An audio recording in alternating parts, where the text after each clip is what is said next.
Bueno, el encuentro de hoy es sobre el capítulo cuarto. Esto creo que nunca lo dije en el marco de los talleres. Spinoza no nombra a los capítulos, sino que son nombres o agrupaciones de temas que se les ponen después. Pero el cuarto es de la esclavitud o de la servidumbre humana. Esa es como la pregunta, ¿no?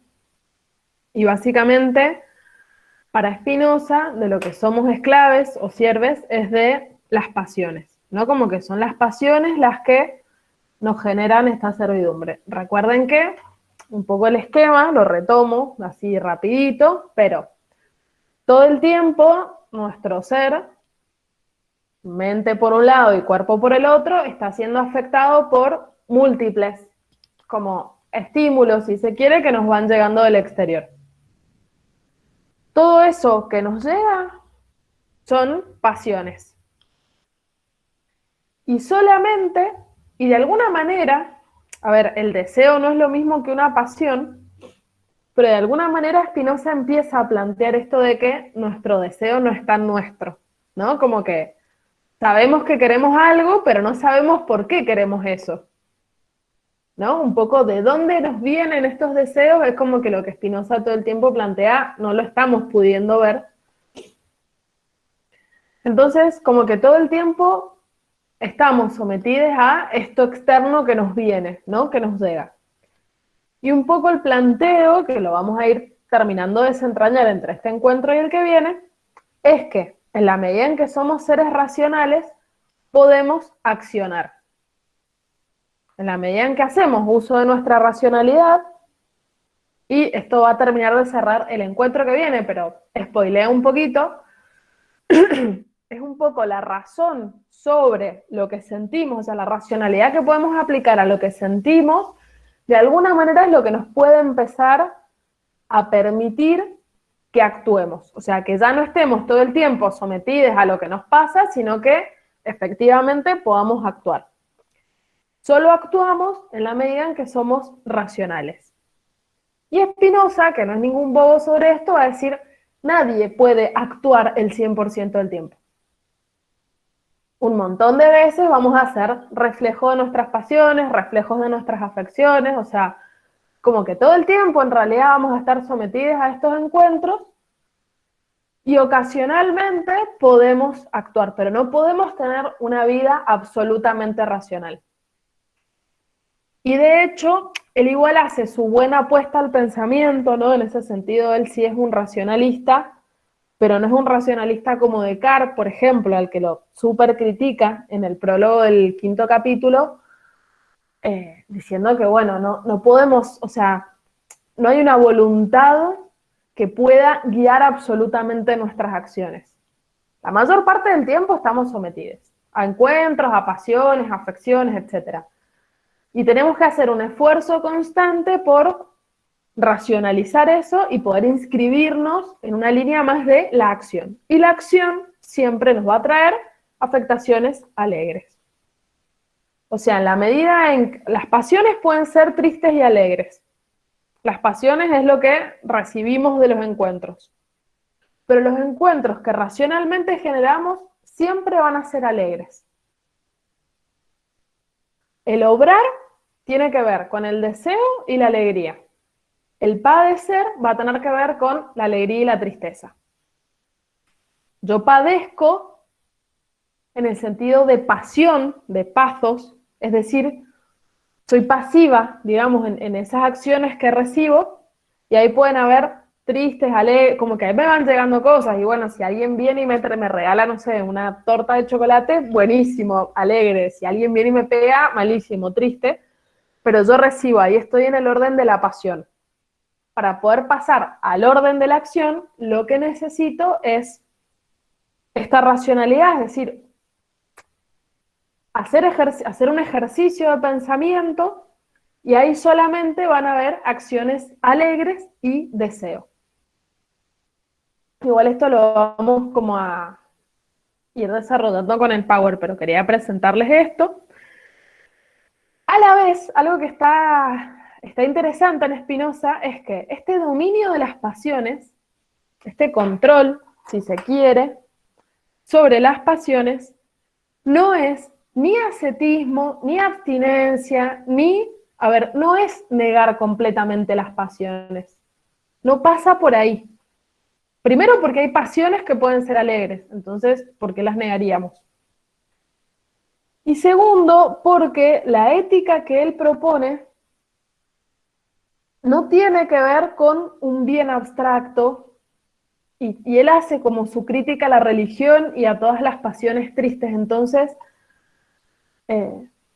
para él, obrar racionalmente no tiene tanto que ver con negar esas pasiones, sino con poder, y ni mucho menos con negar los placeres, sino con poder entregarse a ciertos placeres con cautela.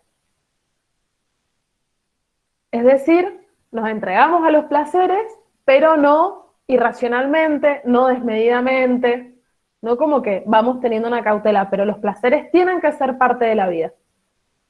Y y es algo que es fundamental para la ética. Y también un poco en esa línea, a ver, nosotros podemos racionalmente decir, bueno, de todas estas pasiones, estas son las alegres, estas son las tristes, entonces racionalmente, estas tristes las voy a tratar de evitar, estas alegres las voy a buscar.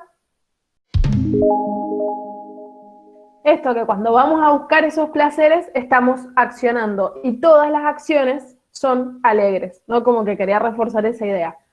Las pasiones pueden ser alegres y tristes, pero en la medida en que accionamos, lo que vamos a hacer es seguir como potenciando el conatus. O sea, en la medida en que accionamos es el conatus el que está saliendo ahí. Y a esto quería llegar, ya volvió a mi mente.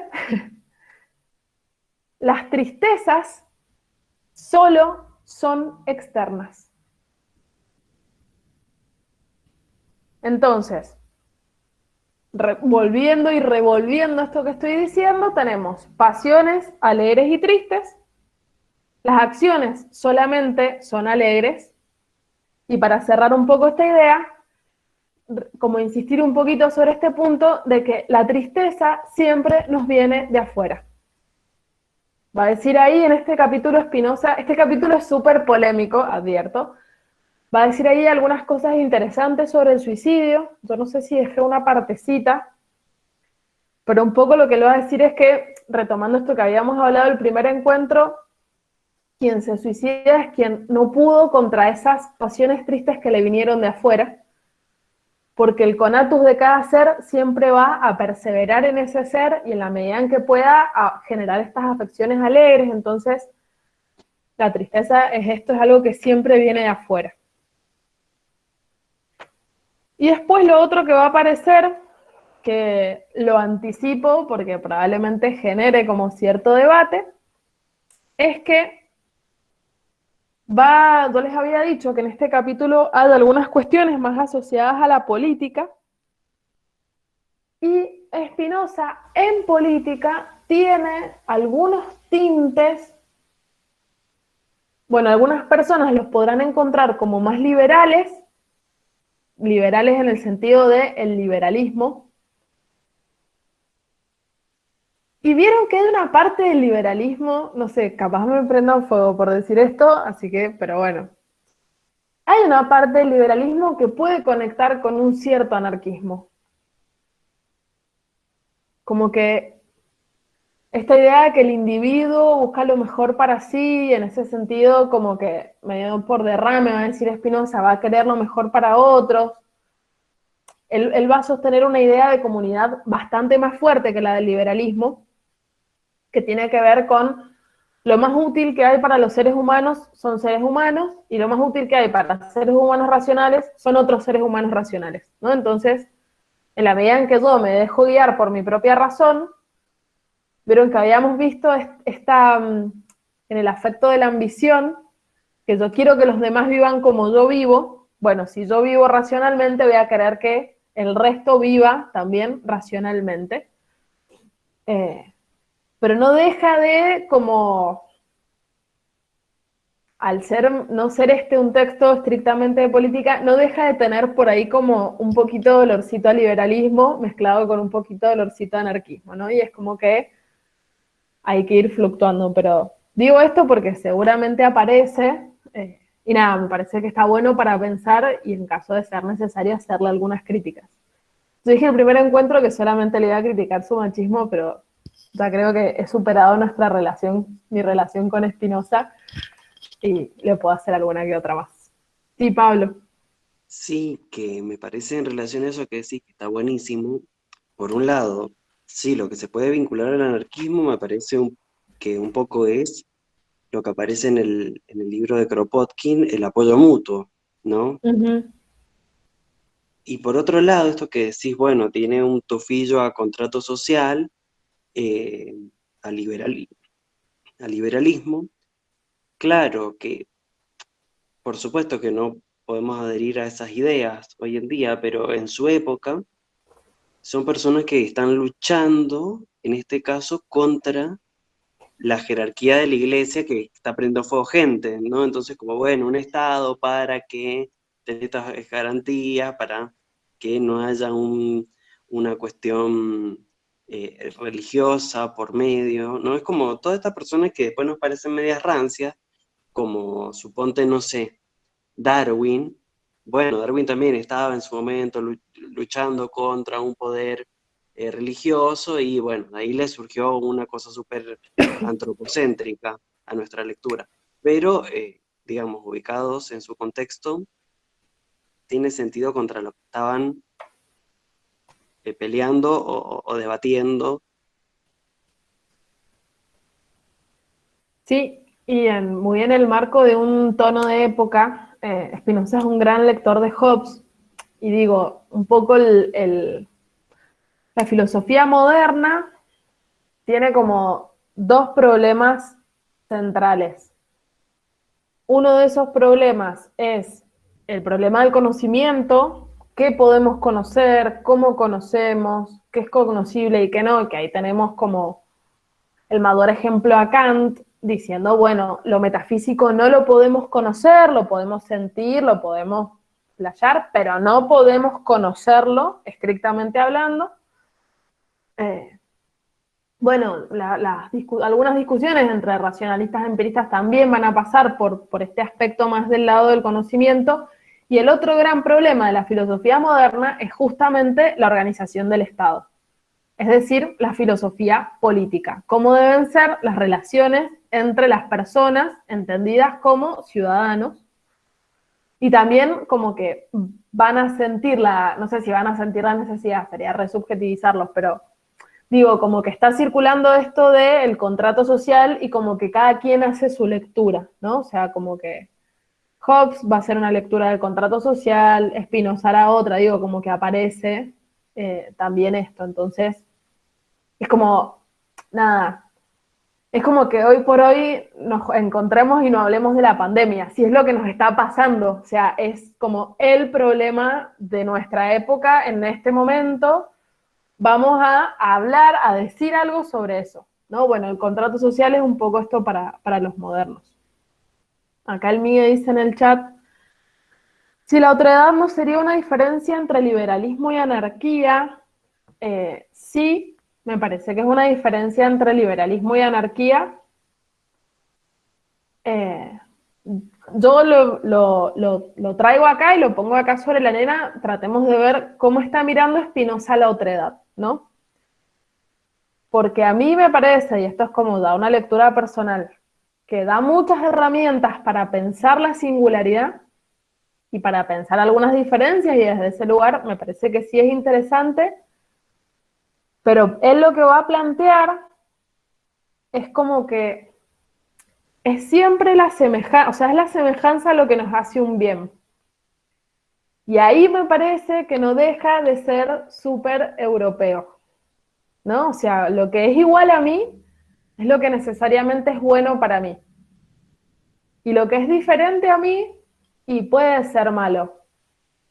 Entonces, ahí como que, nada, es un pensador europeo, no va a pensar de otra manera, eso está claro, pero sí me parece que en general la filosofía moderna instaura con el tema de la conquista una dificultad, va más que una dificultad, acá lo traigo a, Deleuze iba a decir, por no lo hemos nombrado tanto, a Dussel, que es un filósofo que es mendocino, que va a plantear algunas cuestiones. Él es el que sostiene que la modernidad empieza con la conquista de América y que al lado del ego cogito cartesiano está el ego conqueron, o sea, al lado del yo pienso está el yo conquisto. Y en ese yo conquisto lo que se gesta es una anulación de la otredad. Yo creo que Spinoza no va tan lejos como para anular la otredad, pero sí insiste un montón sobre las semejanzas. Entonces, ahí podemos hacer como varias lecturas. Podemos decir, bueno, como él ya nos dijo que cada individuo está compuesto por una multiplicidad de cuerpos y cada alma por una multiplicidad de ideas, como desde esas multiplicidades podemos ir encontrando semejanzas y es interesante ahí, pero también digo, ateniéndonos al texto, como que tiene un olorcito medio particular esto de buscar siempre lo semejante, ¿no? Como, bueno, ¿qué hago? Busco solamente lo que es parecido a mí. Primero, que aburrido, porque todo da más o menos, un poquito, pero algo me conozco, entonces como que no sé qué tan de nuevo me puedo aportar. Y segundo, porque nada, esto me parece que está bueno como tener cuidado. Y esto lo tiro, no, o sea, usando el libro como una herramienta. Si yo tengo un martillo que, nada, necesito que el otro lado sea más finito y lo puedo transformar, bueno, podemos transformar esta herramienta para pensar y decir, bueno, no nos quedamos con toda la ética de Spinoza, nos quedamos con las partes que nos sirven. Yo soy muy... Banco mucho el hacer lo que queramos con el texto. Como que a mí eso es lo que me parece interesante. El texto como tal, o sea, Spinoza como tal, nada, no nos va a servir entero, pero sí nos van a servir como varias partes y me parece que eso es lo interesante. Perdón, Sí, Juli, te interrumpo. Me parece fascinante que este desafío, ¿no? El desafío que nos has metido esta tarde de jueves, aquí de advertir cuál es la diferencia entre el anarquismo y el liberalismo, digamos, ¿no? Pero me hace ruido por dentro, o sea, no quiero. Me siento de repente como los dos Rosicner en uno, entonces me hace ruido, y lo cual está bueno. Por eso te preguntaba lo de la empatía, digamos, porque el tipo que busca, tiene intenciones anarquistas o de izquierda, digamos, por así decir, siempre está pensando supuestamente en el otro. El liberalismo piensa en sí mismo. Creo que no, lo criticamos en la medida que existe la explotación de los demás, lo que nos hace pensar en que no nos gusta eso. Nada, quería decirte eso. Por otra parte, hay una cosa: Spinoza era oficialista en el gobierno de esa época. Ajá. En esa época había un gobernante, creo que se llamaba De Witt, en John David. Ámsterdam, y él oficiaba de oficialista. Y oficiaba de oficialista como Maquiavelo oficiaba de escritor para quien oportunamente le encargó la redacción del Príncipe, ¿no? Por eso también no sé hasta qué punto habrá jugado. Bueno, podemos pensar mal de Spinoza un rato, total, nadie nos va a juzgar. Digamos, la historia no nos va a juzgar a nosotros en este mini chat de 20, 50 personas. Bien, varias cosas. Él era oficialista cuando estaban los hermanos de Witt en el poder, Jan de Witt, pero después a ellos los matan y un poco como que va para atrás el gobierno de Holanda, o sea, con el gobierno de los hermanos de Witt como que empieza, no sé si avanzar hacia una democracia, pero son como estas ideas más progres que va a tener Holanda y después a ellos los asesinan. Creo que en ese marco se da el intento de asesinato a Spinoza, y entonces él ya queda por fuera del circuito del oficialismo, o sea que no estuvo siempre en eso, pero sí es cierto que él durante un tiempo fue como muy cercano al gobierno. Y después lo que pensaba es que, a ver, como en la diferencia entre anarquismo y liberalismo, que a mí me parece interesante porque también es decir, bueno, y el anarquismo es una teoría pura y buena en la que hay que tomar todo, ni el liberalismo es absolutamente malo, en todo caso el liberalismo aplicado de la manera en la que está hoy sí, o no sé, charlémoslo. Pero pensaba que lo que es central en la anarquía es la no jerarquización, y en ese sentido no hay autoridad, cosa que no estaría en el planteo de Spinoza porque él va a plantear un Estado fuerte, ahí en ese sentido es un poquito parecido a Hobbes, Claro, pero no sé si es tanto lo de la empatía, porque así como hay anarquismo más comunitario, que van a plantear lo de la ayuda mutua y demás, hay un anarcoindividualismo que va un poco por otro lado, ¿no? O sea, que justamente le cabe el individualismo, entonces no siempre el anarquismo tiene como este tinte comunitario. Eso sí, como ahí para... yo quisiera agregar una cosa, que está re bueno este debate de lo del anarquismo y liberalismo, porque de hecho hasta nuestros días se aprovecha esta confusión para plantear que hay muchas ramas del anarquismo. Lo que no hay es anarcocapitalismo, no existe, es un oxímoron. El anarquismo no es capitalista, si tiene una esencia, es anticapitalista. Y sin embargo aparecen estos personajes eh, odiadores del Estado en la televisión, como Milei, pero que, no, que se hacen llamar anarcocapitalistas, pero eso no existe, porque, a ver, ¿cómo entiendo, qué es lo que entiendo yo por anarquismo? Si el liberalismo nos muestra que los peligros del Estado, que eso siempre está bueno tenerlo en cuenta, los peligros del Estado, y funda ciertas libertades, lo hace ignorando o ocultando las condiciones históricas en las cuales esas libertades son gestadas, digamos, como, bueno, sí somos todos libres e iguales, pero bueno, el viaje a Europa para ser libres, o sea, todos tenemos libertad para ir a Europa, pero hay que pagárselo, ¿no? Y entonces hubo una redistribución de libertades, pero no una redistribución de la riqueza que permita una distribución de libertades de hecho, ¿no? Eso por un lado. Entonces el liberalismo critica al Estado, pero critica al Estado en tanto que pueda afectar al mercado, es decir, pueda afectar al capitalismo. Mientras que el comunismo hace una apología a la necesidad de tomar el Estado para controlar el mercado. Bueno, después ya vimos lo que dio eso en Rusia eh, con, con Stalin. Y el anarquismo hace una crítica a ambas instituciones, al Estado y al mercado.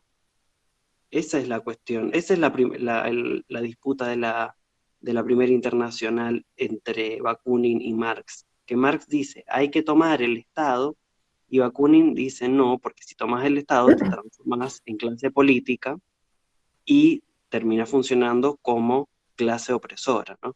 Entonces, esto, como el problema del Estado es el problema de la definición de la característica mínima del Estado, que es la que eh, dice Max Weber, que el Estado es aquella asociación de tipo institucional que en el interior de un territorio ha logrado monopolizar, eh, ha logrado el monopolio de de la legítima coacción, del legítimo uso de la fuerza, ¿no? Como la policía, básicamente. ¿Qué es el Estado? La policía. Puede tener otros adornitos o no, pero siempre policía.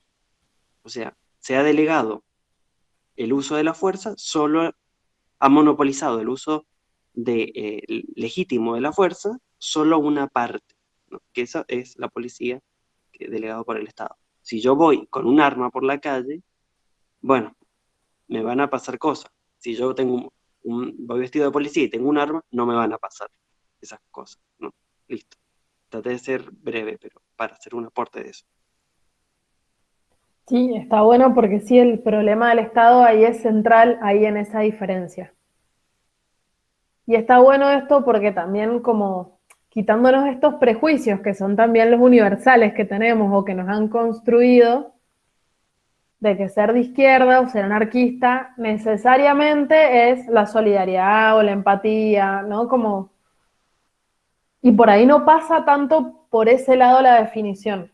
O sea, pueden haber liberales re empáticos y anarcoindividualistas que hacen las, o sea, digo, ¿no? Como, pero está el problema del Estado como el problema de la legítima violencia, o sea, el ejercicio legítimo de la violencia está centralizado solamente en el Estado, y bueno, justamente ligado a eso, esta cuestión de la autoridad. Pero bueno, ahora nos vamos a meter, a no ser que quieran hacer otro comentario, en este submundo Spinoza, que es como, acá me permito una mini digresión, pero vieron que, o no sé, para quienes han leído filosofía, cada filósofo tiene su vocabulario propio y es como ingresar a un mundo, o sea, leer a Heidegger es ingresar al mundo de Heidegger. Y es durante el tiempo que lo leemos, vivir en esa clave. Somos Dasein, y esto es el ser para mí, y esto es el ser con otros, ¿no? Ingresamos a Spinoza y empezamos a medir todo en afecciones alegres, afecciones tristes, como que a mí me encanta porque me parece súper divertido podernos ir cambiando los lentes para mirar la realidad. Si la miramos siempre del mismo lente, es un toque aburrido, y un poco como conocer estos otros lentes nos permiten ir como construyendo los propios, como tomar un poquito de uno, un poquito de otro. Y acá la Claro, es Gaby que habitar distintos lenguajes es habitar distintos mundos también. Wittgenstein decía, los límites de mi lenguaje son los límites de mi mundo. Y me parece como, nada, muy potente. La Gaby Juli, decía, perdón. ah, Lo último que me sí, quedó en el tintero, perdón. Que viste que abordamos la cuestión de la otredad y que el semejante me hace bien en Spinoza, ¿no? ujú. Te hago una pregunta o un comentario. También la cuestión de la otredad que daña, también es una cuestión de grados, Sí, ¿o no? eh, Podríamos todo pensarlo en, así también. sí, justamente, a ver, todo en Spinoza es una cuestión de grados. Vamos a ver que son los, esto a Deleuze le encanta y Deleuze lo súper toma y todo el tiempo va a hablar de los diferenciales de potencia y no sé qué. Pero sí es cierto que Spinoza, en lugar de hacer una ética bueno o malo, entonces lo que está de este lado es bueno y lo que está de este lado es malo, lo que hace él es complejizar. Complejiza desde el momento en que dice, cada cuerpo es un compuesto de individuos y cada alma es un compuesto de ideas.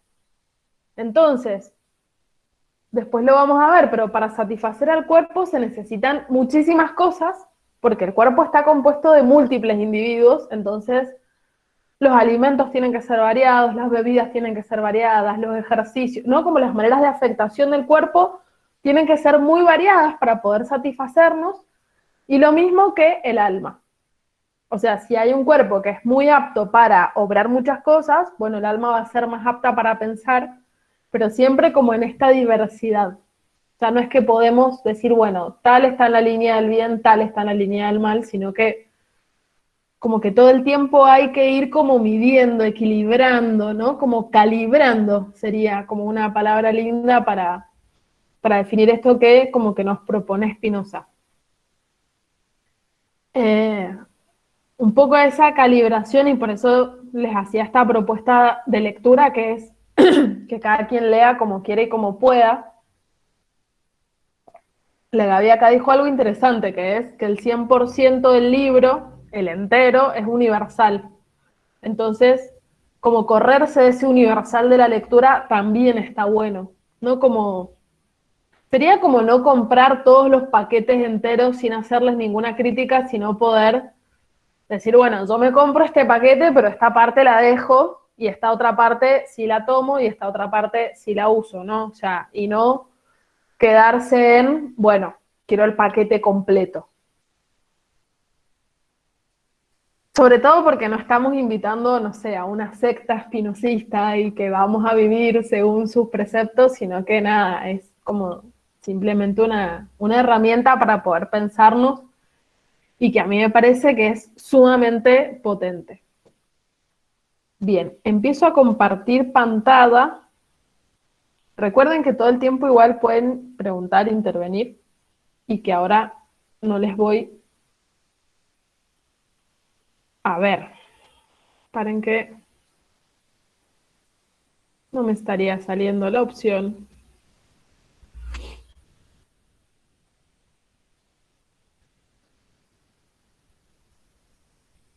Ah, acá.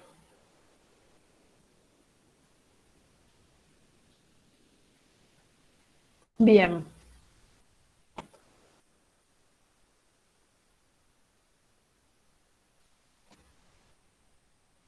Bueno, está andando un poquito lenta mi compu. No sé si ustedes me escuchan. Sí, Juli, te escuchamos. Ah, perfecto, porque mi compu Ahí está ya nos colgadísimo. apareció. Ahí está. ¿Ahí les apareció? Sí. Sí, Perfecto. Pi.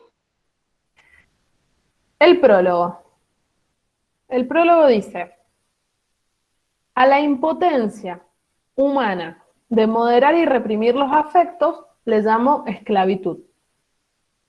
Pues la persona que está sometida a los afectos no se pertenece a sí misma, sino a la fortuna, de cuya potestad depende de tal suerte que muy a menudo, aun viendo lo que le es mejor, se ve forzada a seguir lo peor. En esta parte me he propuesto demostrar cuál es la causa de esto y qué tienen además de bueno o de malo los afectos. A ver, ¿por qué no poder moderar y reprimir los afectos es esclavitud? Porque ahí estamos completamente a merced de estos encuentros exteriores. Y un poco la apuesta de Spinoza, creo que ya lo he dicho, pasa un poquito por la autonomía, ¿no? O sea, porque todo lo que viene, o sea, la tristeza siempre nos va a venir de afuera. Entonces, estar sometidos a todos estos encuentros externos y nos va a dar más posibilidades de tener afecciones tristes. Y en cambio, si habíamos dicho que las acciones, o sea, que las acciones solo pueden ser del orden de lo alegre, entonces, qué mejor que tratar de incrementar la cantidad de acciones, porque van a ser alegres, y de disminuir la cantidad de pasiones, porque ahí es donde están las tristes. Sería una vida maravillosa la de alguien que solo esté sometido a pasiones alegres, pero convengamos que eso no es lo que habitualmente pasa. Sigo. En la próxima dice: acá él ha empezado a hablar de la idea de lo perfecto y lo imperfecto y bien y mal, que son como los 4 conceptos que él trabaja en el prólogo.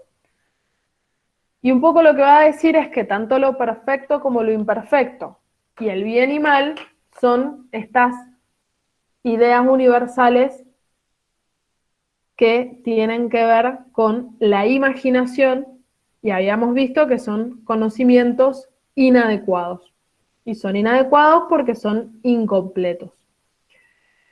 Dice: pero después que las personas comenzaron a formar ideas universales y a excogitar, es decir, a pensar modelos de casas, edificios, torres, y a preferir unos modelos a otros, ha resultado que cada cual ha llamado perfecto a aquello que veía que concordaba con la idea universal que de ella se había formado de esa cosa.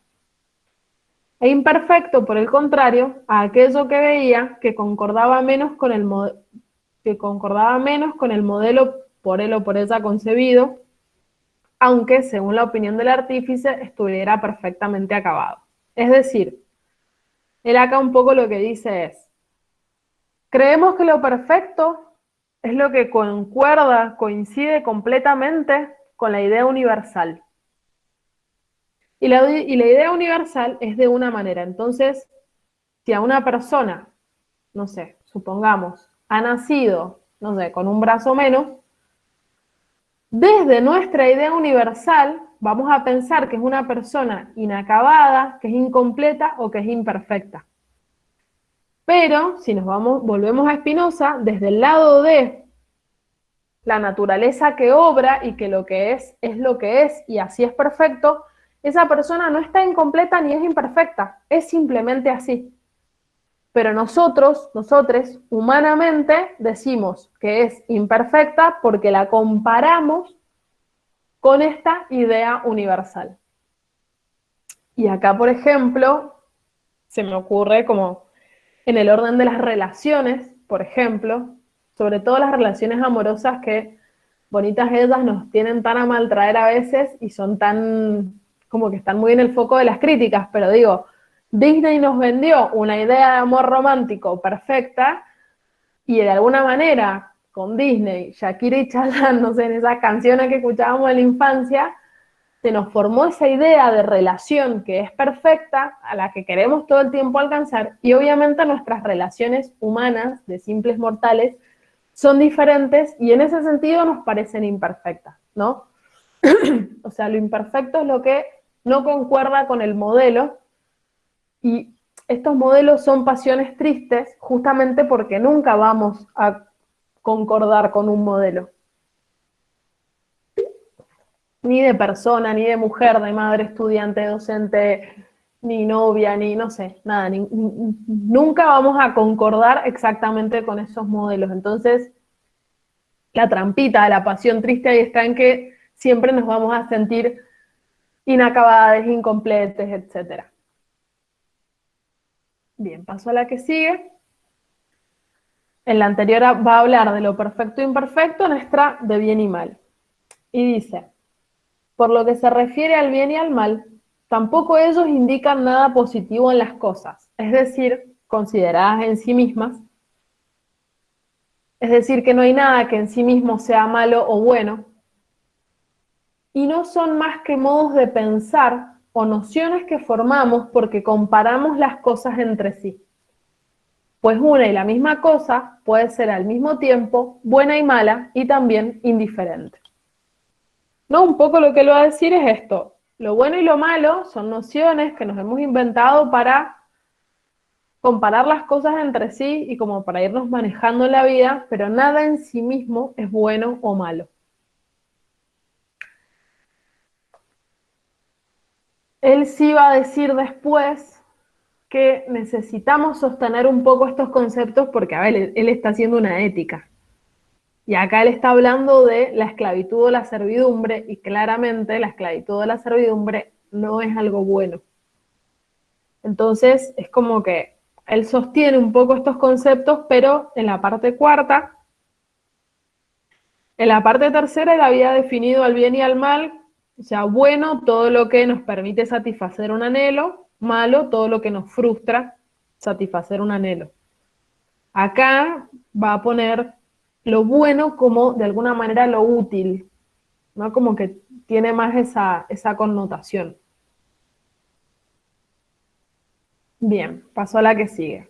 Después hay una serie de definiciones y está este axioma.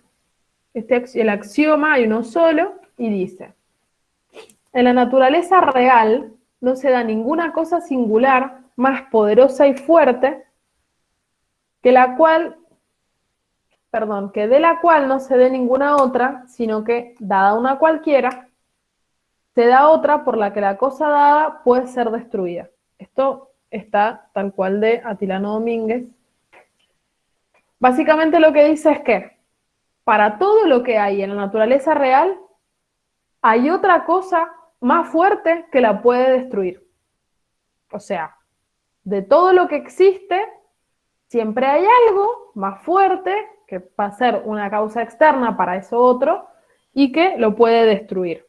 O sea, no hay nada que sea indestructible, no hay nada que sea, no sé, hiperpotente, sino que para todo lo que existe, existe algo que lo puede destruir, existe algo que va a ser más fuerte, más potente, más poderoso, que lo va a destruir. Y acá adelanto un poco, entonces, la potencia, el conatus, esto me hace acordar mucho a Nietzsche, va a ser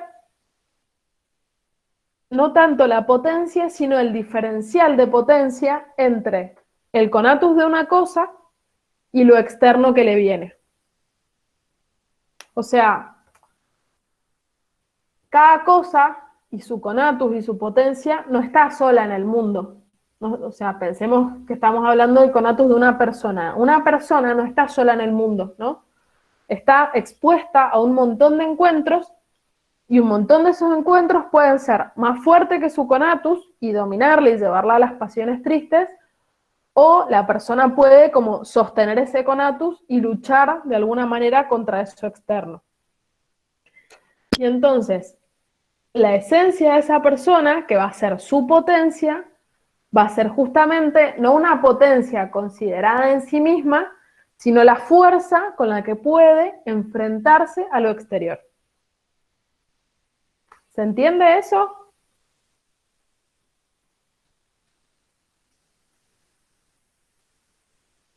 Bien, como no hay... Sí, Pis. Yo sigo. Bien, entonces, de este axioma, él va a sacar como una serie de deducciones que son estas proposiciones.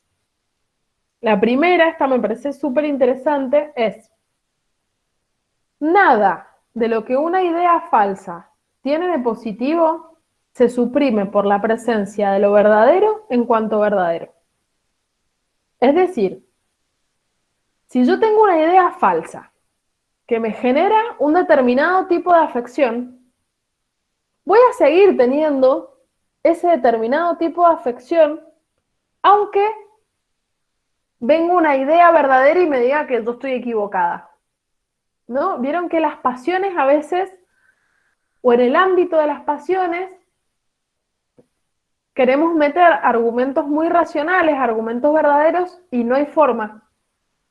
Y no hay forma porque justamente los afectos, las afecciones van a ser del orden más del cuerpo, y lo verdadero y lo falso es del orden de lo racional. Entonces, por más que vengamos con razones, esa racionalidad no nos va a bastar, ¿no? Se me ocurren varios ejemplos. Spinoza, en un momento en la parte 3, él habla de los celos, y bueno, por ejemplo, una persona que siente celos y que imagina, ¿cómo era? Imagina a su objeto amado unido a las partes pudendas y excreciones de la otra persona. Por más que a esa persona celosa le digan que es mentira, que no hubo esa unión de partes pudendas y excreciones, Que la monogamia es una construcción social. que nadie es dueño de nada, bueno, etcétera. Por más que pensemos todas esas cosas y nos demos cuenta de que es verdadero, igual vamos a sentir de la otra manera. Acá spoileo, porque esto nos deja como con un poquito de desconcierto quizás. Lo que él va a decir es que las ideas que nos pueden ayudar son las ideas que son capaces de producir afecciones. O sea, si a mí la idea de que la monogamia es una construcción horrible, o de que no sé, lo que sea, no me genera una afección lo suficientemente grande como para destruir a mi afección de los celos, van a seguir ganando los celos. Bien, vamos siguiendo y vamos a ver si esto se sigue dilucidando. Bien, en el escolio de esta proposición dice: en efecto, la imaginación es una idea que indica más bien la constitución actual del cuerpo humano que la naturaleza del cuerpo exterior, aunque no de forma distinta, sino confusa, y por eso se dice que el alma yerra. Es decir, que la imaginación, vieron que habíamos visto como la imaginación parte de las afecciones del propio cuerpo, mi idea universal de ser humano no tiene tanto que ver con los seres humanos en la vida real, sino con mi experiencia con seres humanos. Pero esa idea va a ser confusa, no va a ser clara y distinta, sino que va a ser inadecuada, y por eso el alma yerra. Y dice, por ejemplo, cuando vemos el sol, imaginamos que dista de nosotros en torno a los 200 pies, en cuyo caso solo nos equivocamos en cuanto que ignoramos su verdadera distancia. Ahora bien, una vez conocida su distancia, se suprime sin duda el error, pero no la imaginación, es decir, la idea del sol, la cual solo explica su naturaleza en cuanto que el cuerpo es afectado por él. Es decir, por más que yo sepa que el sol está a miles de años luz, no sé, yo igual lo sigo percibiendo como si estuviese cerquita. Y por más que digan que al sol no le importa mi existencia, yo puedo seguir imaginando que el sol sale todas las mañanas para calentarme, o que en verano el sol está para molestarme. ¿no? Porque tenemos, además de los universales, perdón, estas imaginaciones de las ideas de causa final, es decir, del para qué de las cosas.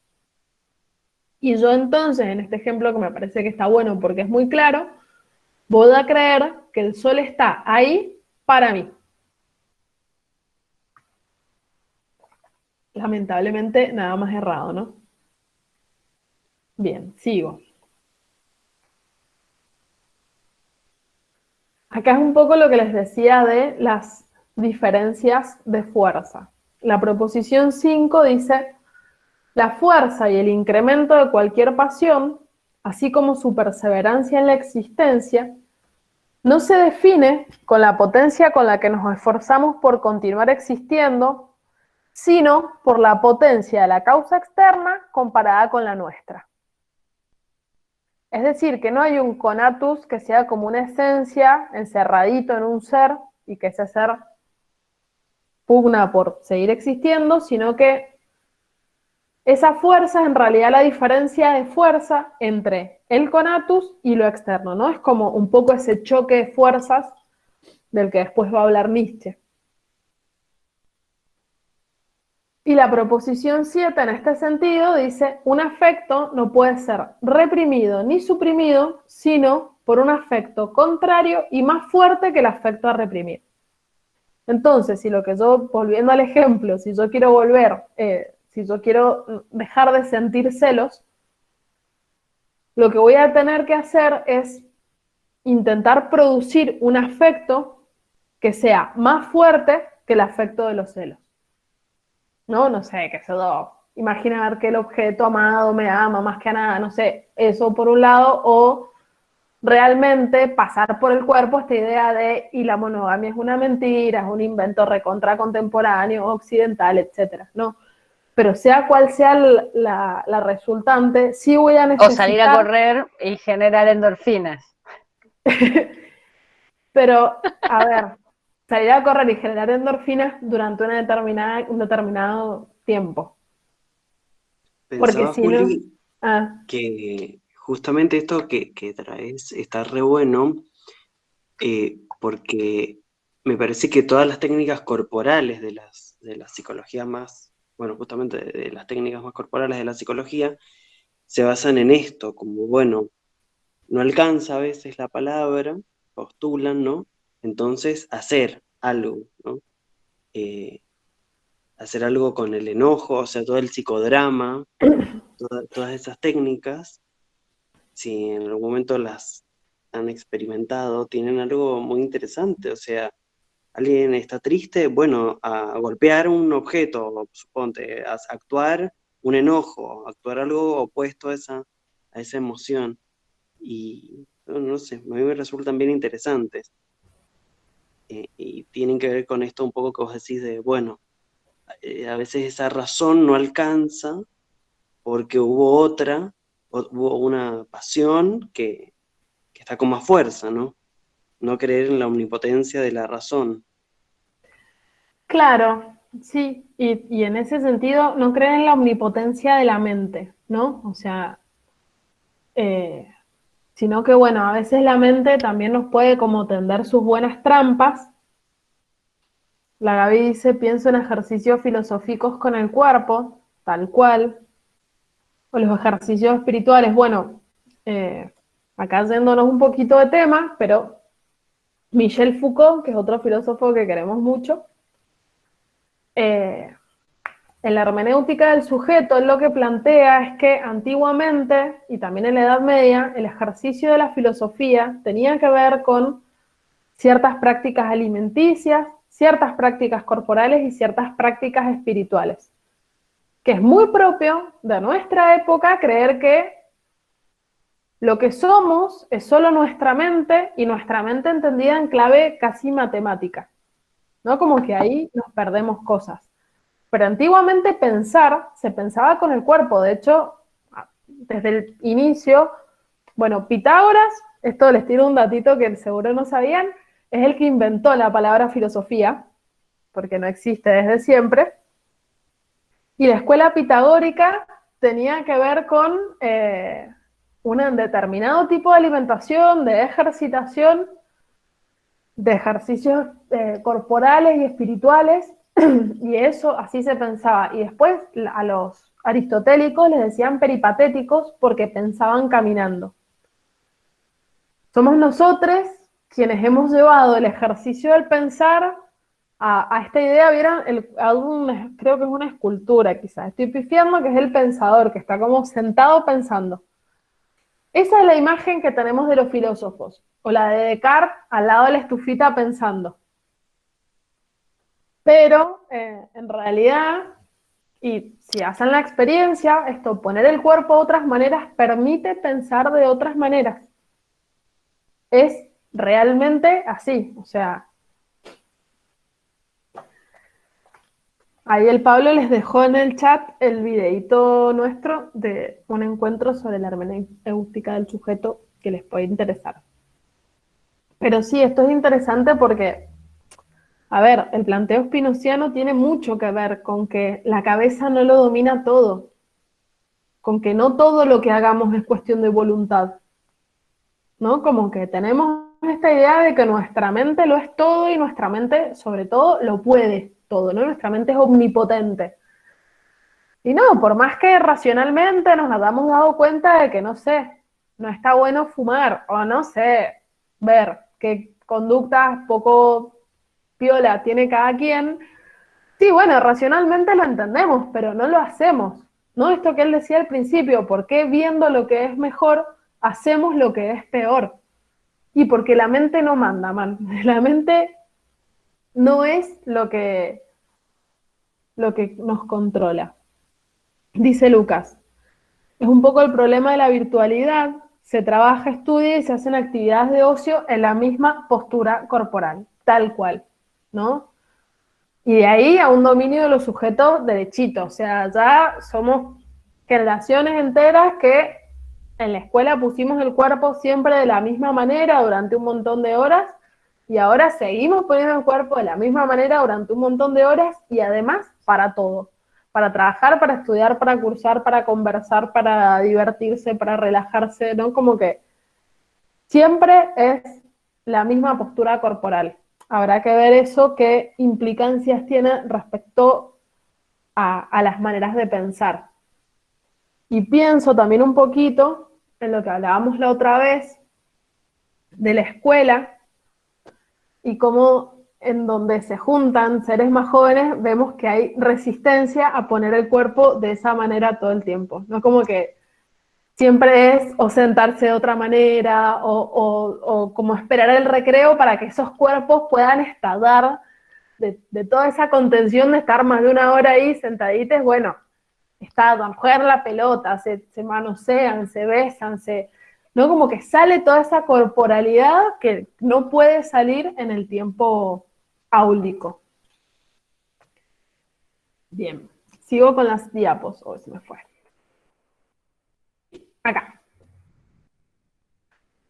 Acá empieza a dar como una especie de adelanto de lo que va a decir después en el capítulo 5, que es cómo hacemos, o sea, si el conocimiento de lo verdadero no nos modifica directamente, bueno, ¿en qué medida o de qué manera nos sirve pensar?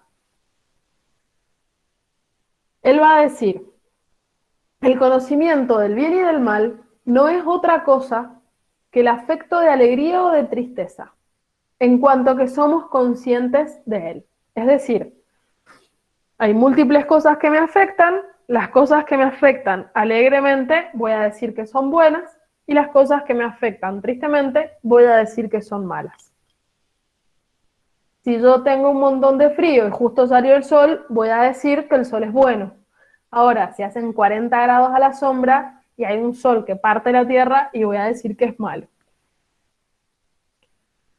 Entonces en la demostración él dice esto, llamamos bueno o malo a lo que ayuda o estorba, esto es, aumenta o disminuye, favorece o reprime nuestra potencia de obrar. El conocimiento del bien y del mal no es otra cosa que la idea de alegría o de la tristeza que se sigue necesariamente del mismo afecto de la alegría o de la tristeza. Recordemos que para Spinoza yo tengo las afecciones y las ideas de esas afecciones. Las afecciones suceden en el cuerpo, las ideas de esas afecciones que se dan en simultáneo son del alma.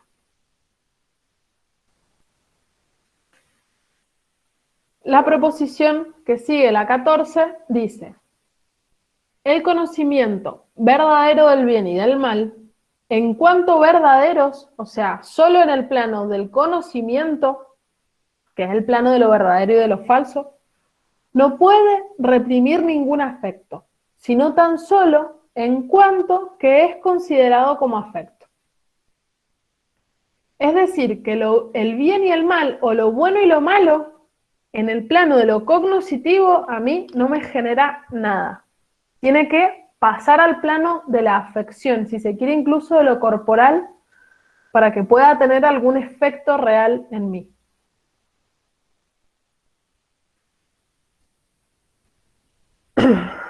Y la proposición 15, esto es claro, dice: el deseo que surge del conocimiento verdadero del bien y del mal puede ser extinguido o reprimido por muchos otros deseos que surgen de los afectos que nos perturban. Por ejemplo, voy a decir una tontera, pero que nos pasa un montón. Estoy mal de la panza, pero no sé, hoy tengo ganas de comer torta. Viene alguien y me trae una chocotorta y yo voy a querer comer, o sea, el deseo, yo conozco que está mal, que eso me va a hacer mal, que me va a seguir enfermando, que tengo un ataque al hígado, que no doy más. Pero ese deseo puede ser tranquilamente reprimido por, no sé, el hecho de que hace 4 días que vengo comiendo arroz blanco y me muero de ganas por algo dulce, ¿no? O sea, podemos saber tranquilamente lo que está bien o mal, pero si tenemos la presencia de un objeto que nos perturba porque nos moviliza algunos afectos, puede ser eso más fuerte. Y para Spinoza, tiene como mucha fuerza la presencia actual. O sea, para él lo más perfecto y lo más fuerte va a tener que ver con lo que efectivamente está presente ante mí. Entonces, o poniendo otro ejemplo, que sé yo, estoy haciendo una dieta porque, no sé, quizás no estoy mal del hígado porque ahí es como más fuerte lo corporal, pero estoy haciendo una dieta, no sé, o me dio muy alta el azúcar en sangre, qué sé yo, y yo sé racionalmente que no debería comer esa torta, pero llego a la casa de mi amiga y me la ofrece para el mate. Bueno, la presencia, el hecho de tener la torta frente a mí me va a generar un deseo mucho más fuerte que el que puede surgir de mi irracionalidad, de que no debería, de que no me hace bien.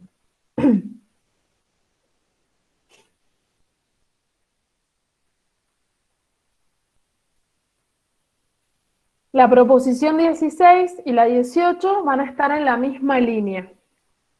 La 16 dice: el deseo que surge del conocimiento del bien y del mal, en cuanto que este conocimiento se refiere al futuro, puede ser más fácilmente reprimido o extinguido de cosas que son actualmente agradables. ¿No? Acá está lo que les decía un poco de la temporalidad.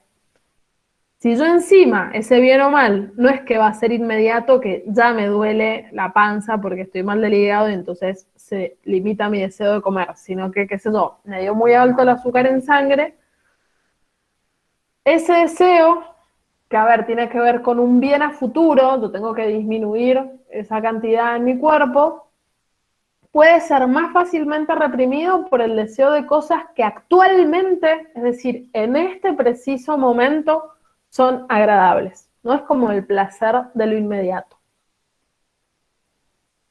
Y la proposición 18 dice: el deseo que surge de las alegrías, en igualdad de circunstancias, es más fuerte que el deseo que surge de la tristeza.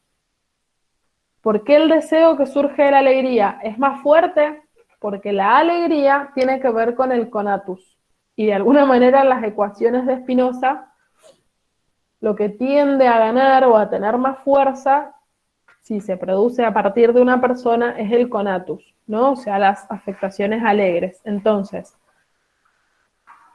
un deseo que surge de la alegría va a estar en la línea de mi conatus. Y un deseo que surge de una tristeza, por ejemplo, el odio. El odio era la idea, era el afecto de la tristeza asociado a una idea externa. Entonces yo puedo tener una alegría ahí, porque se destruye lo que odio, por ejemplo, ¿no? La persona que odio o el ser que odio le va mal. Eso me da una alegría, pero para Spinoza es una alegría que no es tan buena o que no es tan fuerte como la alegría, por ejemplo, de que le vaya bien a alguien que amo. Es decir, el deseo que surge de la tristeza siempre va a ser un poquitito más débil. Porque está la cuestión del semejante ahí, ¿no? No Como bueno, necesariamente en este punto, pero sí está como dando vueltas. Juli, una cosa sobre la Sí, proposición 16. Pensaba que de eso se aprovechan las tarjetas de crédito, las adicciones, digamos, las tabacaleras, como bueno, este placer hoy, porque no ves lo que va a pasar a futuro. claro, Como bueno, sí. hoy tenés la licuadora, pero la tenés que pagar durante 2 años, entonces como esa cuestión de lo presente, de lo inmediato, bueno, y hoy más que nunca, el mundo del inmediatismo. Claro, y cómo justamente el vivir en el marco de las pasiones muchas veces es vivir en el mundo de lo inmediato, que no permite como ver un poquito más allá, ¿no? Como en lo inmediato y yo quiero comer rico y yo me quiero fumar un pucho y yo quiero no sé. Pero bueno, hay que ver qué consecuencias o qué efectos puede tener eso a mediano y a largo plazo, pero justamente para eso se requiere como mucha fuerza de voluntad y generalmente tener algún afecto que me permita a mí reprimir este deseo de satisfacción inmediato.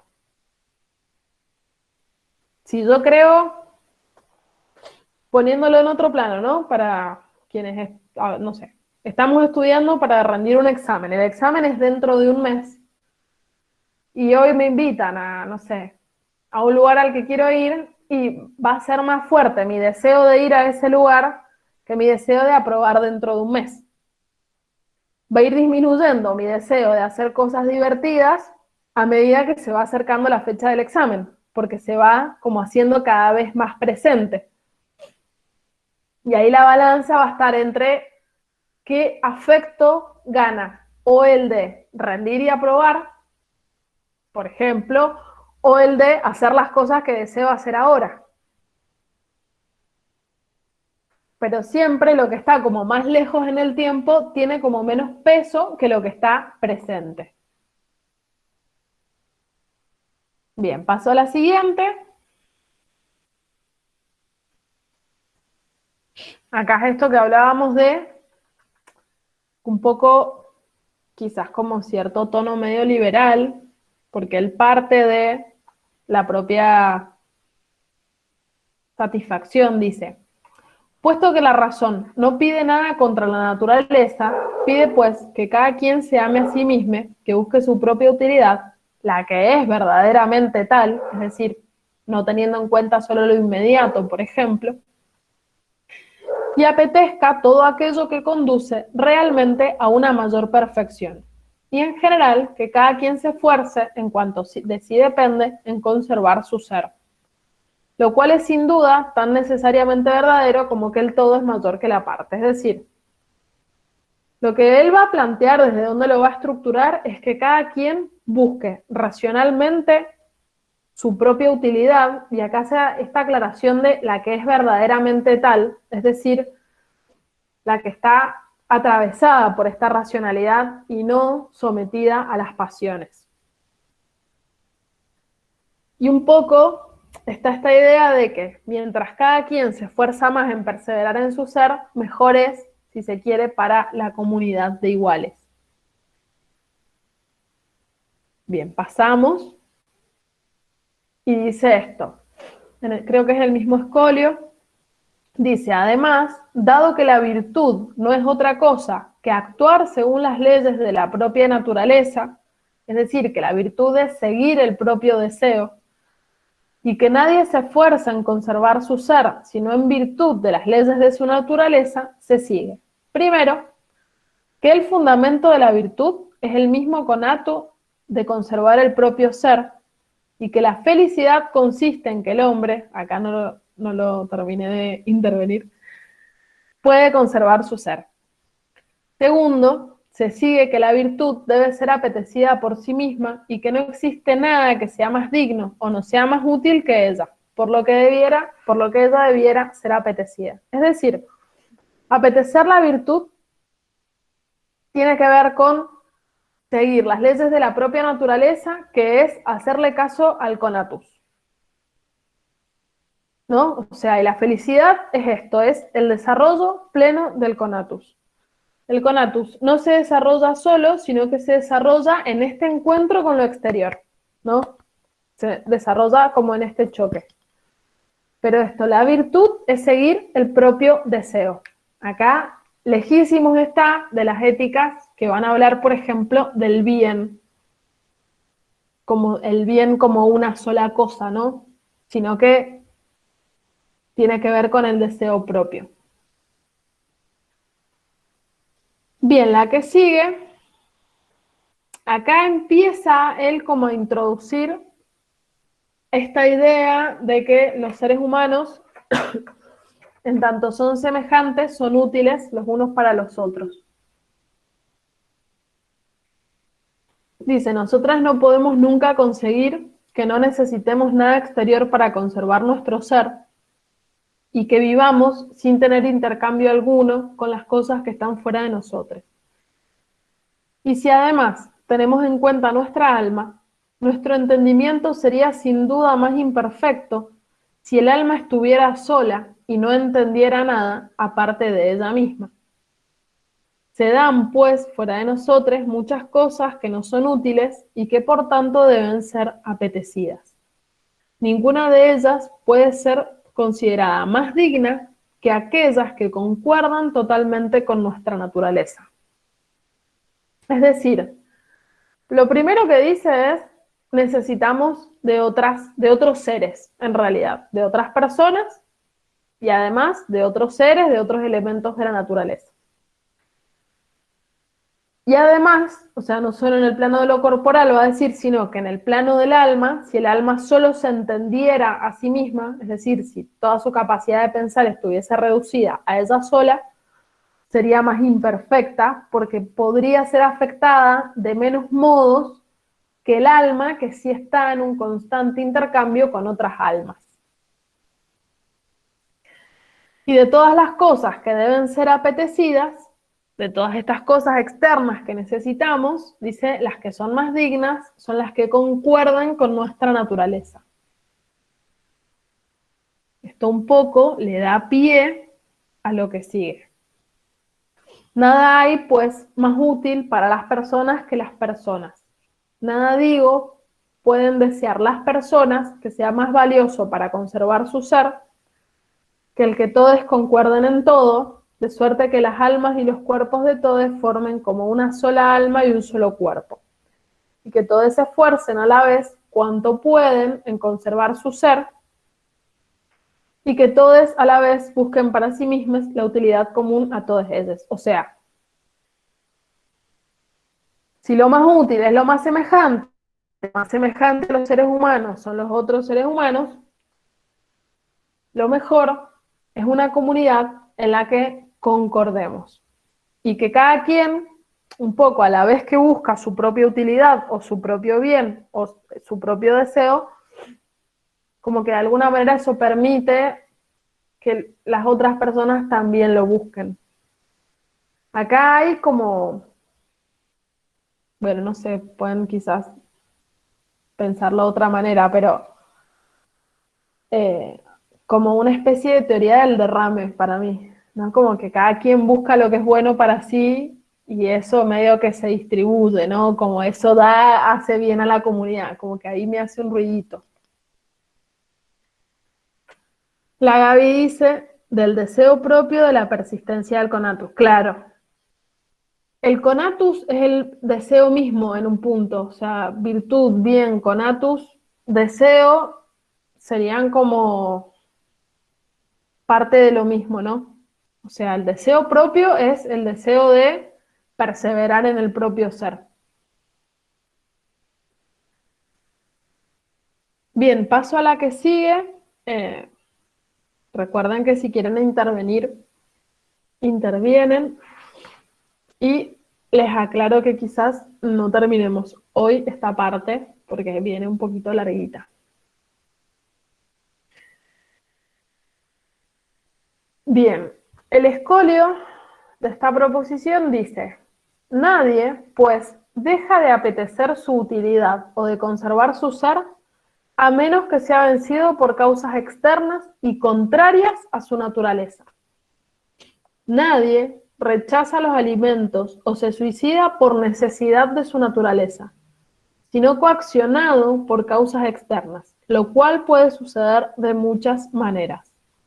Y así, alguien se suicida coaccionado por otro, que le retuerce la mano derecha con la que casualmente había cogido una espada y le fuerza a dirigir la misma arma contra su corazón, o porque, como Séneca, es forzado por el mandato de un tirano a abrirse las venas, esto es, desea evitar un mal mayor con otro menor, o porque, en fin, causas exteriores ocultas disponen su imaginación y afectan su cuerpo de tal suerte que ésta revista otra naturaleza, contraria a la anterior, y cuya idea no puede existir en el alma. Ahora bien, que el hombre se esfuerce por una necesidad de su naturaleza en no existir o en cambiarse en otra forma, es tan imposible como que de la nada surja algo, como cualquiera puede ver con un poco de meditación. Esto me parece fuerte y acá es donde se plantea justamente esto que les decía. No hay verdaderamente deseo de afecciones tristes, no hay deseo de autodestrucción, sino que eso, el deseo, por ejemplo, él lo pone en el caso del suicidio, es algo que viene de afuera.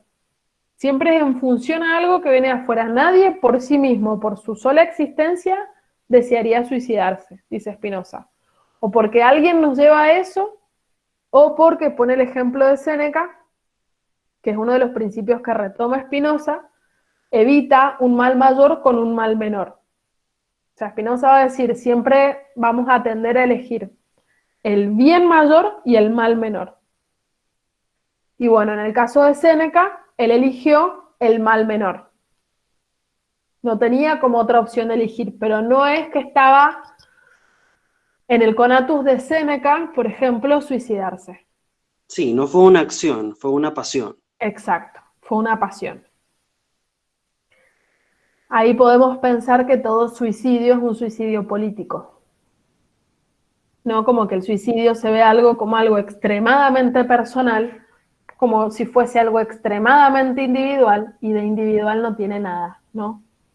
O sea, pensando con Spinoza, bueno, son estas tristezas externas las que pueden llevar a una persona a sentir ese deseo. Juli, Sí. mira, que he estado todo este rato mientras ha estado haciendo la exposición, contraponiendo todo esto con una idea del sujeto neoliberal que está en un libro de Laval y Lardot, que no sé si lo conocen. La nueva razón del mundo. Esa, la nueva razón del mundo. Y hay un capítulo que habla del sujeto neoliberal y es la antítesis de esto. O sea, es el tipo que está sometido a puras cosas externas. El tema de la autoayuda, del querer es poder, y el tipo está reventado físicamente y mentalmente también. Y yo no sé si eso es lo que realmente el tipo quiere ser. Sí, hice ese paralelo. Está bueno, Bueno, porque... el neoliberalismo es un gran gestor de deseos. Claro, claro. Exacto. Sí. ¿Qué ibas a decir, Y, Juli? no, esto que está bueno para pensar, porque pensaba en la autoayuda, ¿no? Tan vapuleada pobre.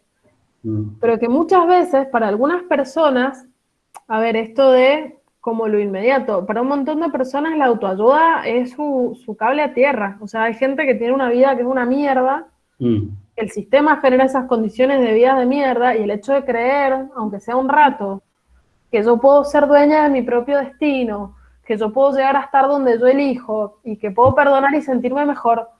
Digo, a veces pasa que, claro, es como un autoengaño, pero a veces hace bien, ¿no? Como y en esto de lo inmediato, me calma el dolor. Lo mismo que si hace 5 días que no duermo, me clavo un clona, no sé. Claro, claro. ¿Qué Sí, pasa? Es lo un de la mal mayor, autoayuda, claro, es perdón, un mal mayor a largo plazo, perdón, pero claro, Claro. ese es el tema. Pero a ver, ¿qué es lo que tiene más fuerza? Lo inmediato, la necesidad a veces, ¿no? Pero digo, la necesidad de calmar el dolor. Claro. Porque esto no lo dice Spinoza, lo digo yo, no sé, pensémoslo también, pero el camino de la racionalidad es un camino más largo. No es que yo un día me siento a pensar y me doy cuenta de cuáles son mis males y puedo reordenar mi vida. Claro. El camino de ponerse a pensar, tanto ya sea en una terapia con un psicólogo o lo que sea, o también dice Lucas, personas que no pueden pagar una terapia, digo, Toda razón. el camino reflexivo es un camino un poco más largo, y a veces el camino de la autoayuda es el camino que está más a mano. El tema y el problema que presenta es ese, que a largo plazo es terrible, porque bueno, genera más frustración. O sea, si yo de verdad me creí lo de la ley de atracción, y hace un año que vengo atrayendo ser millonario y no lo soy, y me voy a frustrar Claro. un montón. ¿No? Esas son sí, como los y bucles y las que, trampas. y que también en una de las proposiciones que vimos, Juli decía que siempre hay una fuerza mayor que puede contra nuestra voluntad o contra nuestro deseo, ¿sí? Entonces justamente la autoayuda es negar eso, Claro, por un lado. Es decir, yo puedo todo, es negar que, o sea, es guiarse por la imaginación, es negar que hay fuerzas mayores, y por otro lado termina en una hiperresponsabilización del sujeto, porque si quiero puedo, si quiero puedo, entonces ¿por qué no estoy pudiendo? Porque tengo que desear más, entonces como son el libro ese, ahí Laval y Dardot tienen una frase hermosa que dice, son discursos de hierro en palabras de terciopelo, Sí, todo sí, lo que es sí, autoayuda, sí, programación neurolingüística, exacto, bueno, ciertas neurociencias sí, ligadas a esto, sí, está bueno eso. sí, eso, Que es toda la tendencia de Occidente de fortalecer el yo, claro, claro, porque es la trampa del capitalismo. Si lo que hay es individuos y si los problemas son individuales, no existe lo estructural. Cada quien resuelva su... Si, esto se ve muy claro ahora que las personas hemos visto algunas cuestiones del feminismo, ahora que ha habido ese boom popular. Ah, bueno, a una mujer la acosaron en la calle, a otra que eso es responsabilidad individual, lo atraían con su mente. No, son cuestiones estructurales. Y toda todas las lógicas que apelan a la responsabilidad individual exclusivamente y al individualismo son lógicas que buscan ocultar la trama estructural detrás. Es decir, esto vuelvo a la proposición, pensar la, que sobre mi voluntad no hay ninguna fuerza mayor. tal cual. Sí, a mí me parece que esto, que está bueno como tener en cuenta las trampas, ¿no? Como a largo plazo frente a lo que puede ser muy seductor en el corto plazo. Como poder tener estas advertencias. Porque si no, esto es muy seductor en un principio, pero como dice el Pablo, ocultan, y ya no a nivel individual o singular, sino a nivel masivo, como cuál es la trama que hay detrás de todo esto. claro. Como dice, sal de tu zona de confort. Claro, como si no tuviésemos vidas lo suficientemente incómodas ya, Claro, exacto. Claro, ¿no? ¿de qué confort hablan, por favor? Eso es lo que Claro, pienso. ¿de qué confort estamos hablando? O sea, Claro, pero bueno, también ahí está cómo opera la imaginación en la medida en que el sistema nos hace identificarnos con una clase a la cual no pertenecemos. claro. Porque le puedes decir salir de tu zona de confort a alguien que realmente tiene una vida confortable. Si alguien tiene una vida confortable, no es justamente pobre, por lo menos, ¿no? Como para nombrar solo una. Claro. Entonces, nada, está como esta trampa y ahí vendría bien como este uso más reflexivo. Mm. Pero, insisto, como en cuestiones de tiempo, por ahí el uso más reflexivo es el que requiere más tiempo. Sí, Y a veces nos dejamos llevar por lo inmediato, así es. lo que Sí, tenemos ahí y una enfrente. cosita más, que también todos estos discursos del individualismo es olvidarse de que somos afectados por Mm. otros. Toda esta Ujú. lógica de ser tu propio jefe Claro. es creer que la Dani pone la autoayuda sería como la chocotorta. Ay, me distraje, no sé qué estaba diciendo. Ser tu propio jefe Sí, es, es negar lo que dice Spinoza de los seres humanos, que son determinados, que no son libres. Y ser tu propio jefe es creerse libre. mm, Claro. Sí, es vivir en el mundo de lo imaginario, vuelvo. O sea, es vivir en ese mundo como en el que deseamos cosas, pero ignoramos las causas de por qué las deseamos, ¿no? Y universalizamos y aceptamos modelos que, nada, no se corresponden con la experiencia real.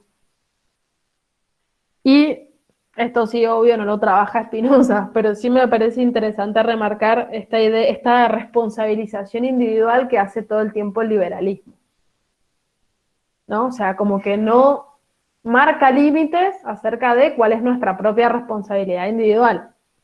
Y creemos que con solamente generar menos basura o no tirar basura en la vía pública ya estamos salvando el planeta.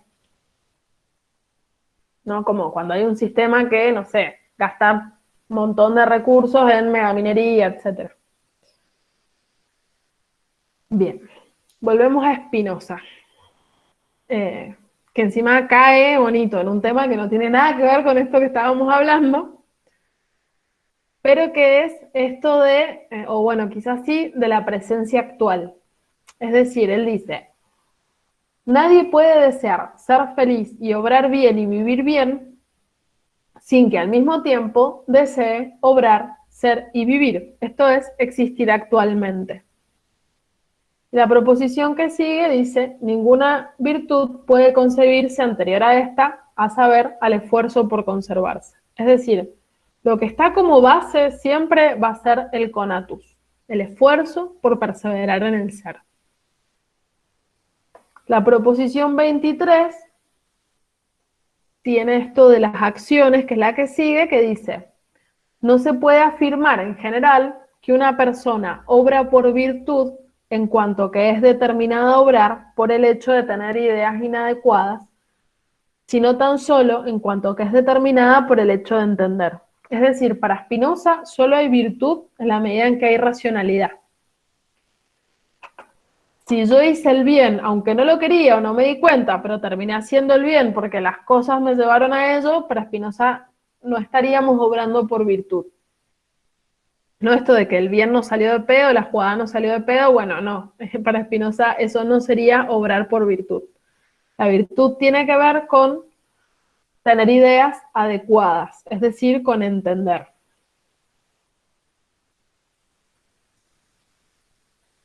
Acá en esto que hablábamos de que los seres humanos concuerdan o no concuerdan, dice, en cuanto que las personas están sujetas a las pasiones, no puede decirse que concuerden en naturaleza.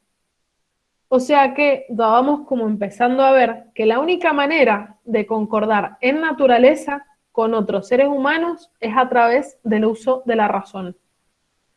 En la medida en que estamos sometidos a las mismas pasiones, no concordamos en naturaleza. aunque podamos concordar en la pasión, o sea, es como que podemos concordar en lo que tenemos de externo, pero no es una concordia a partir de la naturaleza, porque la naturaleza humana tiene que ver con la racionalidad.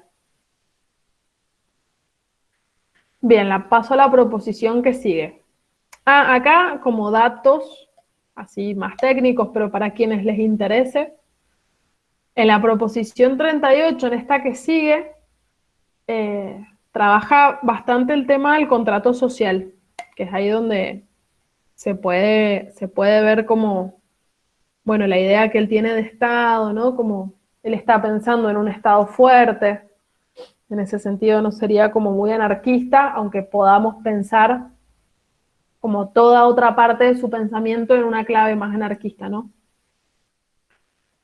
Bien, la proposición 38 dice: aquello que dispone al cuerpo humano de suerte que pueda ser afectado de muchos modos o lo hace apto para afectar de muchos modos a los cuerpos exteriores, es útil, y tanto más útil cuanto más apto hace al cuerpo para ser afectado de muchos modos y afectar a otros cuerpos.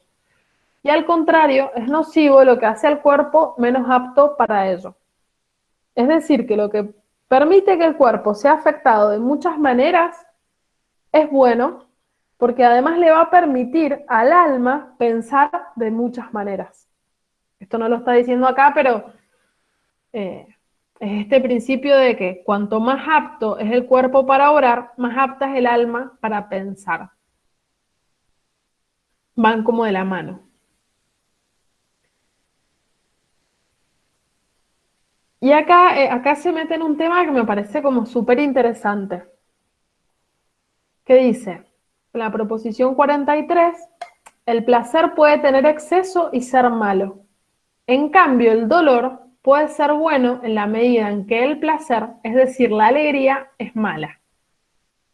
Vieron que hasta ahora parecía que Spinoza nunca nos iba a decir que no busquemos las alegrías, ¿no? Como que todo el tiempo era inscribirse sobre la línea de las alegrías y evitar la línea de las tristezas. Pero lo va a decir que el placer puede tener un exceso y ser malo, ¿no? En parte por esto que decíamos de que, bueno, el placer puede ser inmediato, pero a la larga causarnos dolor, y el dolor que viene, no sé, después de una resaca puede ser bueno porque nos va a enseñar a través del cuerpo y que no está bueno pasarse de whisky quizás, ¿no? Como que podemos tomar un poco, pero no excedernos, ¿no? Entonces, en ese sentido, Spinoza no es bobo, no es que los placeres son en sí mismos buenos y las alegrías en sí mismas, y los dolores, perdón, en sí mismos malos. Juli, eso yo cuando lo leía lo relacionaba con lo que dijimos en el primer encuentro, que la alegría no era en las redes sociales, la sonrisa en la red social, y la tristeza no es el duelo. Bueno, acá Spinoza de otra manera como que dice lo mismo, como, bueno, esos excesos de alegría pueden ser dañinos, ya sea una sustancia, ya sea, bueno, un dispositivo, el celular, una aplicación, una red social, y lo mismo con la tristeza, ¿no? O sea, como también pensar en el sentido adaptativo del dolor. Exactamente, sí. Si algo nos duele es porque nos está dando una señal de que hay que salir de ahí. Entonces, Sí. hasta en ese sentido es útil. Y acá, porque acá no es solo el placer, sino que dice el amor y el deseo pueden tener exceso. Paso a la que sigue. Denme un segundo. Que no puse lo que decía Spinoza acá, pero un poco lo que él plantea en el texto es que nuestro cuerpo está compuesto por un montón de individuos, ¿no? Y generalmente los placeres o las alegrías van a afectar solo a una parte de nuestro cuerpo. Entonces van a hacer que el cuerpo no pueda ser afectado de muchas maneras, sino que sea afectado solo de una. Por ejemplo, él pone un poco el ejemplo del enamoramiento, ¿no? En la medida en que el enamoramiento coloniza nuestra psiquis y hace que solo pensemos en una persona y solo queramos hacer cosas con una persona y qué sé yo, en ese sentido es malo. Porque si bien nos trae alegrías para una parte de los individuos que nos conforman, como que disminuye las potencias de pensar y de actuar del resto de individuos que nos conforman, ¿no? Porque es como solo estar en una sola cosa. Entonces, en ese sentido, ese exceso de alguna manera tiene que poder ser reprimido. ¿Y cómo va a ser reprimido? Y a través del dolor. Por eso dice también que el amor y el deseo pueden tener exceso, ¿no? Es como que, sobre todo él lo pone como en este ejemplo del enamoramiento, que el enamoramiento puede ser con una actividad, con una persona, con lo que sea, pero bueno, en la medida en que nuestro ser se reduce a una sola o a unas pocas cosas, nuestro cuerpo es menos apto para afectarse y para orar, y nuestra alma es menos apta para pensar. Entonces, en ese sentido, serían como, hay dolores, y si se quiere, o tristezas que pueden ser necesarias. Paso a la diapo que sigue. De este es como solo para leerlo, pero me parece que es bonito. Dice, pues nada, fuera de una torva y triste superstición, prohíbe deleitarse. Porque en efecto va a ser más honesto apagar el hambre y la sed que expulsar la melancolía. Esta es mi norma y así he orientado mi ánimo. Ni un numen ni otro ser que no sea un envidioso se deleita con mi impotencia y con mi desgracia, ni atribuye a nuestra virtud las lágrimas, los sollozos, el miedo y otras cosas por el estilo, que son signos de un ánimo impotente. Sino que por el contrario, cuanto mayor es la alegría de que somos afectados, mayor es la perfección a la que pasamos. Es decir, más necesario es que participemos de la naturaleza divina. Es decir, no hay por qué reprimir los placeres, y solamente alguien que sea envidioso se va a alegrar con la impotencia de los otros. Acá va radicalmente en contra de todas estas morales ascéticas, ¿no? Que valoran el sufrimiento, ¿no? Hoy, pero cuánto que trabaja, cuánto que se esfuerza, se levanta a las 6 de la mañana para ir a trabajar, qué trabajador, qué trabajadora, qué perno tener que madrugar todos los días para ganarse la vida, o sea, es un bajón, y nadie puede alegrarse con eso, ¿no? Como con el sufrimiento ajeno, como que estas morales, como de las religiones monoteístas, pero sobre todo el cristianismo, han preparado el terreno para que de alguna manera valoremos como positivo el sufrimiento, tanto propio como de los otros. Bien, paso a la diapo que sigue. Esta es fuerte, dice, el arrepentimiento no es virtud, es decir, que no surge de la razón, sino que quien se arrepiente de lo hecho es doblemente miserable e impotente. Tranqui. O sea, derechito a la hoguera, ¿entendés? ¿Por qué básicamente el arrepentimiento no es virtud? Y porque si yo me arrepiento de algo es porque no obré razonablemente, ¿no? Sería como básicamente esa la explicación. Pero miren qué interesante lo que dice en el escolio. Dice, como las personas rara vez viven, según el dictamen de la razón, estos dos afectos, a saber, la humildad y el arrepentimiento, y además de ellos la esperanza y el miedo, traen más utilidad que daño.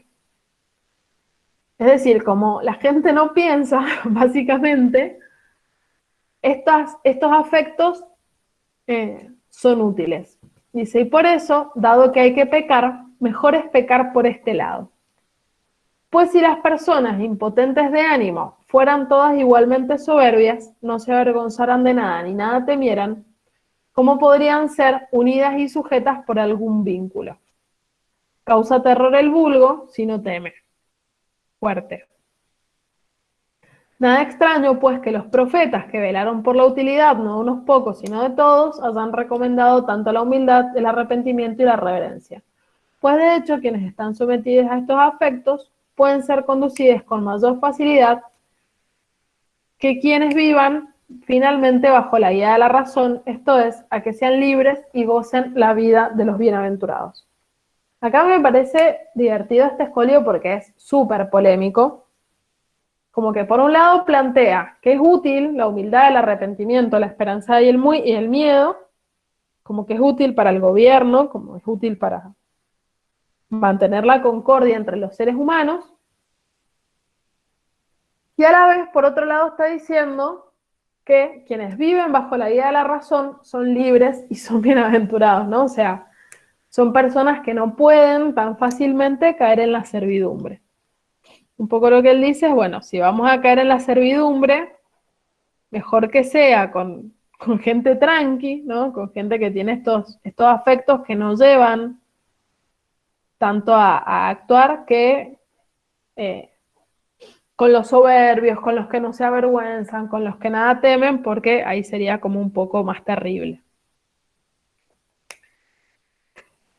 Acá está bueno esto por ahí para retomar lo del anarquismo y el liberalismo, porque él sí sostiene en esta parte, digamos, como que es necesario una especie de ente regulador de los vínculos a quienes le otorguemos nuestro ejercicio de la violencia. Él, de hecho, va a decir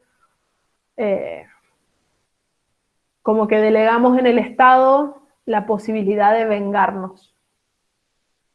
No, o sea, si odiamos a alguien y nos queremos vengar y le queremos hacer daño, bueno, delegamos eso en el Estado. O sea, literalmente estamos delegando la violencia legítima. Y acá, para cerrar la polémica, pasó a la última, que a mí sí me gusta un montón. Esta sí no me parece tan polémica, estoy más de acuerdo. Dice, las personas libres en ninguna cosa piensan menos que en la muerte. Y su sabiduría no es meditación de la muerte, sino de la vida. Bien. Ahí terminó la presentación. Perdón que metí así tipo polémica y la diapositiva final, así como en un mix tipo licuadora, veamos qué sacamos. Pero esto me parece interesante cómo él no deja de querer inscribirse en la línea de las afecciones alegres, ¿no? No deja de tener esta cosa como más luminosa, o sea, él no quiere pensar en la muerte, él quiere pensar en la vida y él, no sé, es como si él quiere pensar la esclavitud humana o la servidumbre humana, pero para poder como plantear algún camino así como más emancipatorio, ¿no? Y no tanto de sumisión, o sea, como que hace su apuesta por la libertad. Pero en el medio, mientras está hablando de esta apuesta que hace por la libertad, dice, bueno, pero como no todo el mundo es tan racional, bueno, y capaz está bueno que no haya tanta libertad, ¿no? Que la gente esté sometida a las pasiones tristes. ¿Se entiende? Como ahí el problema. Sí, al menos yo entendí. Esto último me sonó así como medio Heidegger, en cuanto a esta, cuando Heidegger habla de la disposición afectiva hacia la angustia y la culpa, Uh-huh. y de que no lo pensamos, pero que somos seres, creo que dice, vueltos hacia la muerte. Sí. No sé, esto me sonó muy heideggeriano, esto último. Claro, pero lo que él, sí, para ¿Sí? Heidegger sería una vida inauténtica, porque sería no pensar en la muerte. Claro, claro. Pero para Sí. Spinoza no. Claro, para Spinoza, o sea, acá Spinoza y Heidegger serían dos seres diferentes. Para Heidegger hay que pensar la muerte y enfrentarse a la angustia de la muerte Ujú. y a la angustia que nos genera la finitud para poder tener una vida auténtica. Spinoza está diciendo lo contrario. Son unos amargos los que piensan en la muerte Ya. y la vida o la vida del hombre libre tiene que ver, o de las personas libres, lo estoy hablando como él incluso, tiene que ver con pensar en la vida. Mm. Lo que no me queda claro es si Heidegger dice eh, que hay que pensar, o es algo pre-reflexivo, no sé, no me acuerdo en realidad. Me parece que en lo que sí podemos acercar, aunque sea un ratito, a Heidegger y Spinoza, Heidegger también habla de la disposición afectiva, o sea, como que están ahí Sí, haciendo una experiencia que une cuerpo y pensamiento. claro. Sí, en eso yo creo que cerca. Eh, Pregunta Lucas si Spinoza negaría el COVID. Eh, no sé, podemos pensarlo si se quiere, porque es un tipo que no se corre de la cautela. Ojo, o sea, Spinoza no es bobo al plantear lo alegre, ¿no? Él no se corre de la cautela, incluso, por ejemplo, en el texto, él todo el tiempo dice que, por un lado, buscamos el bien mayor y el mal menor, y que como no hay nada mejor para los seres humanos que otros seres humanos, y como que vamos a tender a vivir en comunidad. Pero dice Spinoza, pero la realidad es que nos toca vivir entre un montón de seres irracionales, entonces vamos a evitar un poquito ese contacto. O sea, entre las personas que son libres puede surgir la amistad, que tiene que ver con la honestidad y demás, pero bueno, como vivimos entre personas que no son libres y generalmente son irracionales, y cautela, no vamos a ir haciendo comunidad con cualquiera. No, entonces como que él todo el tiempo se va cuidando, y respecto a lo del COVID, no sé si estaría tan de acuerdo con ciertos discursos más irracionales, sino con, bueno, con cierta cautela, ¿no? O no sé, se me ocurre pensarlo así. Con cierta cautela, porque también si algo ha mostrado el COVID, que bien espinociano, es que el encuentro con ese cuerpo afecta a las personas de maneras muy, muy diferentes. Entonces, ¿cómo no tener cautela con eso, no? Con algo que muestra tanto la singularidad. Claro, y que no sabemos cómo nos va a afectar. Claro.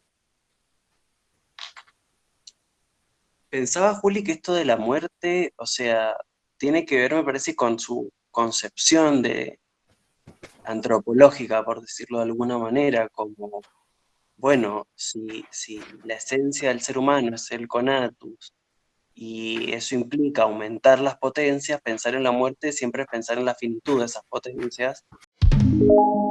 Así que se desprende, pero me parece que, lo diga o no Spinoza, hoy podemos pensar que siempre que sea una meditación reflexiva en, en relación a la vida, pensar en la muerte sí es potente, o sea, en el sentido de, si sé que mi vida es finita, si entiendo eso, porque va a haber una fuerza mayor que venga y la destruya en algún momento, bueno, vivirla más alegremente, más potentemente, más como quieran llamarlo, pero en relación a la vida, digamos, en última instancia.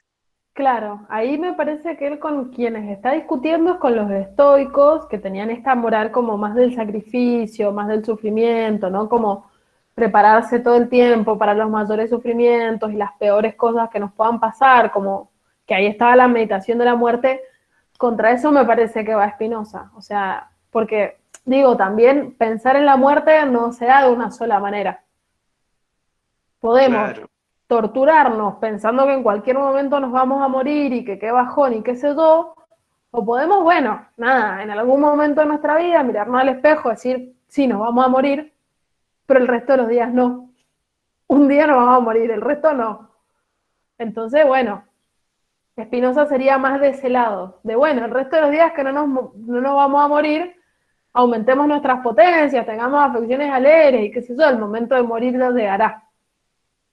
Contra como, porque digo, el cristianismo, de alguna manera, con su promesa de cielo, o sea, si estamos todo el tiempo pensando en lo que está en el cielo, y estamos pensando en la muerte, porque ahí es a donde va nuestra alma después de muerto, ¿no? Entonces como que nos corremos de este pensar en la propia vida y en la corporalidad, y en esto que para Spinoza es lo más perfecto, que es lo que está presente, que es lo que tiene existencia actualmente.